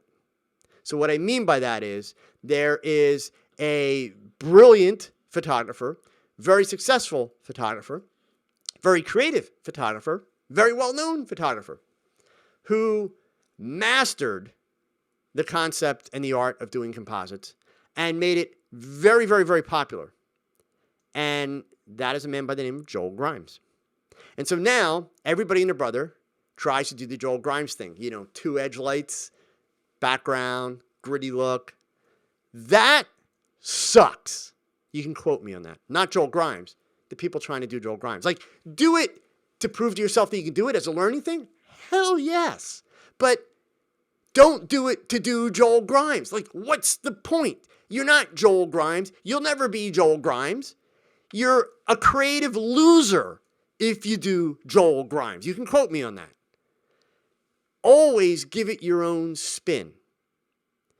I'm a very practical believer in the idea that there is no such thing as an original idea. And actually, believe it or not, that goes back to the science of creativity. That's because we are influenced by all the things around us and all the things that we see in our lives. So I'm not saying that as a pessimistic view. I'm saying that in the sense of, all ideas that we have, they come from somewhere. They're motivated from something. So the idea of trying to do something like what Joel Grimes does, absolutely, it's a great learning tool. But if you're going to use it, if you're going to add it to your portfolio, if you're going to try and kind of put your stamp on it, then, man, make it your own. Give it something that it is uniquely you. Otherwise, number one, it's boring. Number two, you just look like a cheap copy, no matter how you want to spin it. And we could go on with that list, but they're all insults. So that's my take on composites. I think composites are awesome when they're done right. They've got a great place. I do lots of composites. My composites aren't nearly as elaborate as Joel Grimes, etc. So it's really a matter of kind of giving it your feel. So let's see what else I got here for questions. Tony Keeble. Tony, if you're still here, let me know, because I want to know. Actually, I want to know if you're still here, and I want to know if you're a member of my group. And actually, Keith Town just asked a similar question. So, okay, Tony's question was, hi, I'm new to DSLR photography. So up to this point, I'm thinking, oh, nice guy. He's going to throw me a softball, right? And then he goes on to say, also new to post-processing. So briefly and simply, Joe, can you tell me what is frequency separation and how does it affect an image? So Tony, you apparently have not been to too many of my live streams. Generally, when somebody asks me a question about frequency separation, everybody that's been here before gets really excited. They take a quick sip of their beer, they grab a handful of popcorn, and they sit in and they say, awesome, he's going to go off the rails and start a rant about frequency separation. So that's what happens usually, Tony. So for those of you that are expecting that, sorry, I'm not going to go off the rails. But, Tony is here. Good. So Tony, number one, if you're not a member of my group, you need to join my group. Number two, frequency separation is simply a technique for making skin look good. Now, that's the 50,000 foot view answer. I'm not going to definitely go into detail on it in this since we're running out of time. As far as will I make a video about it, I'm contemplating it. So let me give you a little bit of background. I've only done one Photoshop video so far. It's the one about fixing shiny skin. A couple of my videos have some Photoshop little tips and tricks. My whole premise for doing this YouTube thing was that I didn't want to add to the noise. There's a lot of noise out there. There's a lot of people on YouTube, a lot of really good people on YouTube. So to me, there's no value to doing the same thing. So that's why, as you guys know, my approach is very different. I really try to get people to think and I try to motivate people. That's my thing. I don't feel that there's anything that I have in my head, in my knowledge base that I'm going to bring to the table for Photoshop that's not already out there. There's some really great Photoshop resources out there. People like Fleur, Aaron Nace, those guys, very, very good. So, but a lot of people keep asking me about doing Photoshop stuff. And so I'm thinking I at least should start doing the Photoshop stuff that I do, okay? Nice try, Mark. I'm not going to go off on pro photos either. So Mark's asking the better question, would it be about lighting with a pro photo? Would that help with frequency separation? Pro photo is another one of my little pet peeves. But so anyway, the answer about me doing a video, Tony, is a maybe, but join my group. The gentleman whose picture that I looked at before, the woman in the red dress, who was very buxom and the dress was very thin, Anand from New Zealand. Anand is, as much as I give him a hard time about using too much frequency separation, he really is outstanding with frequency separation. Talks about it a lot in the group, shows a lot of images about it. We have a lot of discussions in the group about frequency separation. So I would encourage you, if you haven't joined, join. Pay attention to the stuff that goes on, and by all means, even feel free to post a question in there for Anand, and he's real good about it. He will definitely, give you some background information, point you to some of the resources that he's used. So as far as that goes, that would be your best bet for now. I may wind up doing a video about it as we go down the road. So let's see here. So, Keith, thank you. Nice shirt. I appreciate that. Jimmy Harvey. Oh, this is an interesting one. So, as a colorblind guy, I have a lot of problem with the colors green and blue. Should I trust the X-Rite color checker to help with getting the right color?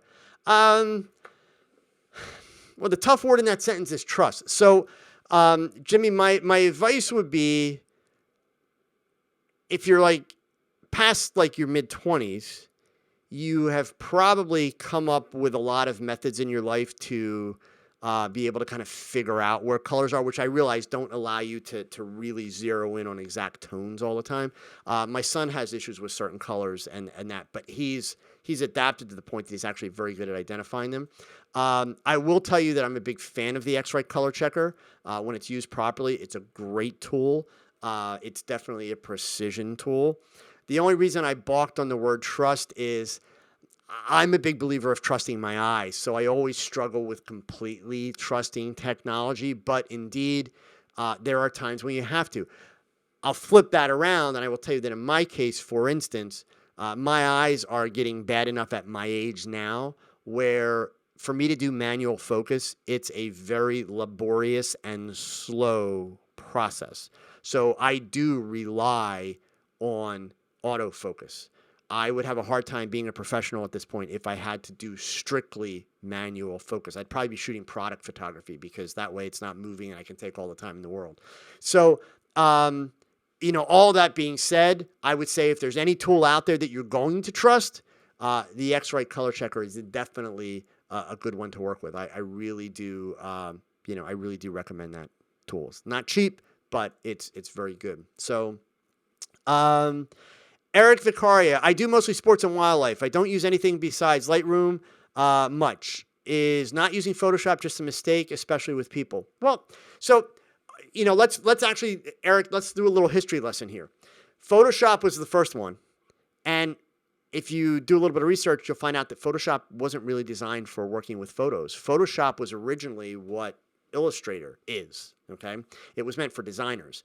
Photographers latched onto it right away with digital cameras, and it took off. And then Adobe went through this period of adding features, and then Photoshop just became really bloated, and the actual program itself took up a huge amount of hard drive space, and then, yada, yada, yada.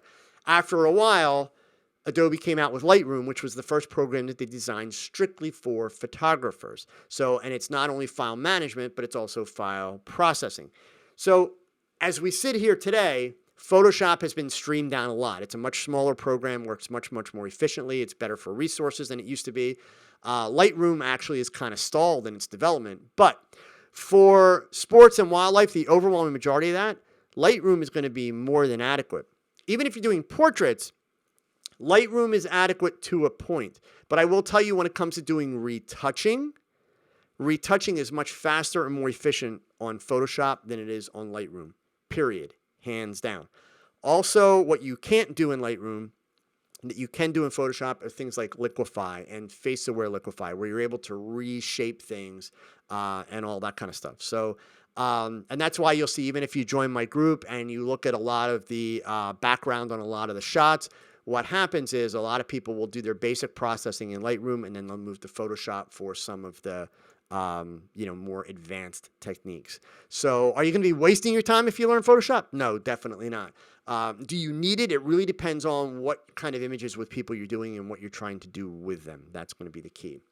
So Nat asked a question, and 007 Goofy already gave him my answer. So Nat wants to say, I recently bought a Fujifilm XE1, and I have no idea how to use it. Any tips? 007 Goofy's answer was, read the manual first. Nat, here's the thing. I have a feeling, since you can afford a Fujifilm XE1, you probably have a car. You probably drive. The next time you go to get in your car, you're going to put the key in the ignition and turn it, or you're going to push the button, depending on what kind of car it is. And you're not going to sit there and say to yourself, now, how do I drive my car? You're just going to drive the car because you've practiced it. You're going to pay attention to the traffic. You're going to pay attention to your directions, but you are not going to think about how to drive your car. So you just spend all that money for a camera. I don't know why you would be asking for tips. And honestly, even Jeffrey, you're right. YouTube is your friend, but I would tell you that if you don't know that camera manual inside out and backwards, you're an idiot to start watching YouTube videos about it. Read the manual. That is step one for every camera purchase and every flash purchase and every gear purchase you ever make. Read the manual and make sure the manual is on your phone so that it is always with you and available anytime you are using the camera. Every single camera manufacturer has either an app that will allow you to download their manuals, or at a minimum, you can go to their website and you can download the manual in a PDF format so that you have it with you at all times. Super, super important. Okay? All right, gang. So listen, I am going to call it a night. One more time, I will remind you guys to please take a second, hit that like button, do the whole thumbs up thing, leave a comment on the video, be greatly appreciated, and share. Also, just a quick reminder, the video last week, how to avoid glare in eyeglasses. It was actually nice to get back to doing a photography tutorial. There will be another one this weekend, but I'm not going to tell you what it is. It's a surprise. And keep in mind, I will be back here Thursday night, same time, 6:30 p.m. for another TogChat all about marketing. We'll be doing some website reviews, giving you some tips. I've got a couple little marketing utilities that will help streamline and simplify some of your social media marketing that I'm going to talk about this Thursday. And for those of you that are members of my Facebook group, I will see you tomorrow night and Wednesday night at 5:30 p.m. Eastern Time in the Facebook group to do some photo reviews and some Q&As. So that being said, gang, as always, you know the drill. Get out and practice. Your best shot, it's your next shot. So until next time, please keep learning, keep thinking, and keep shooting, gang. Adios.